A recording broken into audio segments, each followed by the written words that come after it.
ఈరోజు చంద్రశేఖరరావు గారు ఏ రకంగా తెలంగాణకు అన్యాయం చేసిండ్రు, ఉద్దేశపూర్వకంగా చేసిండ్రా, నిర్లక్ష్యంగా చేసిండ్రా, సమాచార లోప భూయిష్టమైన సమాచారంతో చేసిండ్రా, అతన్ని ఎవరైనా ఆనాటి సాగునీటి శాఖ మంత్రి ఏమన్నా తప్పుదోవ పట్టించిండా, ఏం జరిగిందో నాకు తెలియదు. వారు ఈరోజు సభకు వచ్చి ఉంటే వారిని అడుగుదాం అనుకున్నా అధ్యక్ష. ఆ రోజు తెలంగాణ రాష్ట్రం ఏర్పడే నాటికి ఈ ప్రాంతంలో మంజూరైన ప్రాజెక్టుల వివరాలు నేను చెప్పదలుచుకున్న అధ్యక్ష. ఇవన్నీ కూడా రికార్డులో ఉండాలి. రేపు భవిష్యత్ తరాల ప్రజాప్రతినిధులు వచ్చినప్పుడు ఈ చట్టసభలో కృష్ణానది జలాల మీద చర్చ జరిగినప్పుడు ఎవరు ఏం మాట్లాడినరో వాటి వివరాలు రేపు వాళ్ళకి చదువుకోవడానికి ఉండాలి అధ్యక్ష.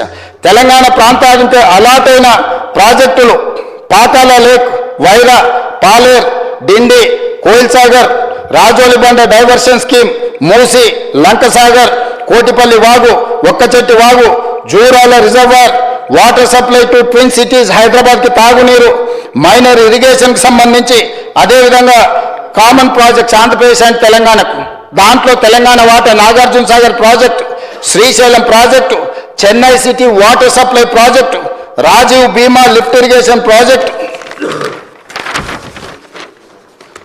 అదేవిధంగా Srisailam left bank canal, SLBC tunnel, Kalwakurthy lift irrigation, Nettempadu lift irrigation, Palamuru Rangareddy lift irrigation, Dindi lift irrigation, Makthal Narayanpet Kodangal lift irrigation, Koil Sagar lift irrigation. ఇవన్నీ ఎన్ని ప్రాజెక్టులు అధ్యక్ష? 13, 3, 16, 17, 7 24 ప్రాజెక్టులకు 490 టీఎంసీలు ఈరోజు నీటి కేటాయింపులు ఉమ్మడి రాష్ట్రంలోని జీవోలతో సహా మొత్తం వివరాలు ఉన్నాయి అధ్యక్ష. నేను ఈ మొత్తం వివరాలను కూడా రికార్డులో పెట్టడానికి, ప్రతి ప్రాజెక్టుకు ఎన్నెన్ని టీఎంసీల నీళ్ళు ఇవ్వాలనో వాటన్నిటి వివరాలతోటి ఈరోజు తెలంగాణ రాష్ట్రం ఏర్పడే నాటికి చివరి GO Narayanpet Makthal Kodangal lift irrigation, శ్రీవారి గారు ఇక్కడ ఉన్నారు, మొన్ననే మేము భూ సమస్యను కూడా పరిష్కరించుకున్నాం. చిట్ట చివరి GO number 69, GO MS number 69, 23/5/2014 అంటే రాష్ట్రం ఏర్పడే వారం రోజుల ముందు 7.5 టీఎంసీలతోటి మక్తల్ నారాయణపేట కొడంగల్ ఎత్తిపోతల పథకానికి నికర జలాలతోనే మనకు చివరి జీవో మంజూరైంది అధ్యక్ష. 490 టీఎంసీలకు ఉమ్మడి రాష్ట్రంలో మనకు కంప్లీట్గా అనుమతులు ఉన్నాయి అధ్యక్ష. అప్పటికే జీవోలు మంజూరు చేసింది. ఇది ఎందుకు చెప్తున్నా అధ్యక్ష, మళ్ళీ దీని వివరాలు మళ్ళీ మీకు వివరిస్తాను అధ్యక్ష. అదేవిధంగా రాష్ట్ర విభజన నిర్ణయం అయిపోయిన తర్వాత కిరణ్ కుమార్ రెడ్డి గారు ఒక నిర్ణయం తీసుకున్నారు. ప్రాజెక్టుల వివరాలు సేకరించారు. దానికి సంబంధించి C Muralidhar BTech, engineering, chief irrigation, Jal Soudha building, Erramanzil, Hyderabad. ఎవరికి రాసిండి అధ్యక్ష? The special chief secretary to government planning department, secretariat, Hyderabad. Date అధ్యక్ష 2/1/2014, జనవరి 2 తారీఖు నాడు 2014. అప్పటికి తెలంగాణ రాష్ట్రానికి సంబంధించిన నిర్ణయాలు జరగడం, పార్లమెంట్లో బిల్లు పెట్టేది ఒకటే పెండింగ్ ఉన్నది అధ్యక్ష. ఆ రోజు అతను కంప్లీట్గా ఒక లెక్క తీసిండు అధ్యక్ష.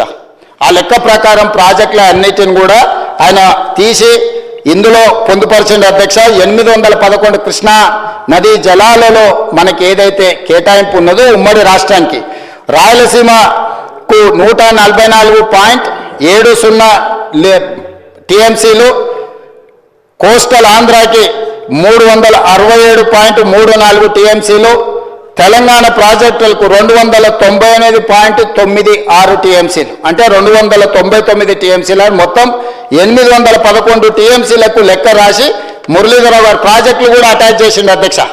ఏ ప్రాజెక్టులు ఎక్కడెక్కడ ఉన్నాయో వాటన్నిటి వివరాలు, ఆంధ్రప్రదేశ్లో రాయలసీమకి ఎన్ని కేటాయించిండ్రు, తెలంగాణ ప్రాంత ప్రాజెక్టులకు ఎన్ని కేటాయించిండ్రు, కోస్టల్ ఆంధ్ర ప్రాంతానికి ఎన్ని కేటాయించిండ్రు, మురళీధరరావు గారి ప్రాజెక్టులు ఆ రోజు లెక్కలు రాసిండ్రు అధ్యక్ష. ఆనాడు కిరణ్ కుమార్ రెడ్డి గారు, అదేవిధంగా గవర్నర్ గారి పరిపాలన జరుగుతున్న సందర్భంలో అధ్యక్ష. అదేవిధంగా సర్ప్లస్ వాటర్ మీద కూడా ఆ రోజు ప్రాజెక్టులు ఇచ్చారు అధ్యక్ష. తెలుగు గంగాకి 29 టీఎంసీలు, ఎలిమినేటి మాధవరెడ్డి ప్రాజెక్టు ఎస్ఎల్బీస్కి 30 టీఎంసీలు, వెలుగొండ ప్రాజెక్టుకు 43 టీఎంసీలు, హంద్రినీవా ప్రాజెక్టుకు 40 టీఎంసీలు, గాలేరు నగర్కి 38